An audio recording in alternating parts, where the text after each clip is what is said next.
Өнгөрөх жилийн үндэсний их баяр наадамд 8 даван үзүүлсэн Сүхбаатар аймгийн Онгон сумын Харьяат аймгийн Хурц Арслан өсөх баяраас допингийн төрлийн 20-той бодис илэрсэн. За үүнтэй холбоотойгоор түүний гарт цолыг хурааж барилдах эрхийг 3 жилийн хугацаагаар хасах саналыг холбогдох байгууллагуудад хүргүүлсэн. За үүнд өсөх баяр үндэсний спортын арбитрт гомдол гаргасан юм а. За Монголын олон улсын болон үндэсний спортын арбитрийн дэргэдэх допингийн давзаалтах комисс өгөргөлийг хүлээн авч маргаан шийдвэрлэх ажиллагааг өнөөдөр хэлэлцлээ. За тэгвэл аймгийн Хурц Арслан өсөх баярын зүгээс өөрийгөө хүнд хорлогдсон учраас цолоо хураалгахгүй гэж мэдгдлээ. За мөн бусдад хорлогдсон гэх баримтуудыг бүрдүүлэх учраас шүүх хурлыг энэ сарын 24-ний өдөр хүртэл хойшлууллаа.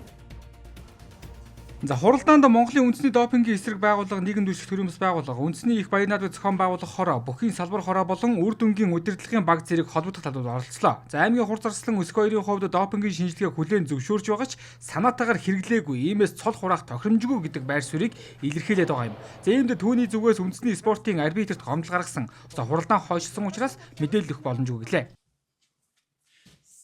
За хурал маань 24 хүртэл хойшиллоо.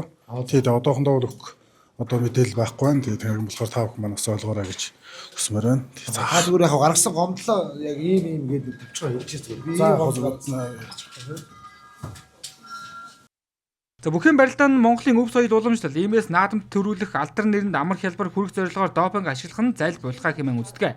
За Монгол улсад 1999 оноос эхлэн допингийн шинжилгээ авч эхэлсэн. За улсын баяр наадамд 4-ийн даваа хүртэл давсан бөхчүүдээс шинжилгээ авдаг. За шинжилгээ өгсөн бөхчүүдээс сүүлийн 10 жилийн хугацаанд 17 бүхэс допинг илрээд байна. Харин допингийн маргаан үүсэж байгаа өсөх баярын цолыг хураах, барилдах эрхийг хасах санал Монголын бүхэн холбооноос гарсан ч өнөөдрийг хүртэл баттай шийдвэр гараагүй байна.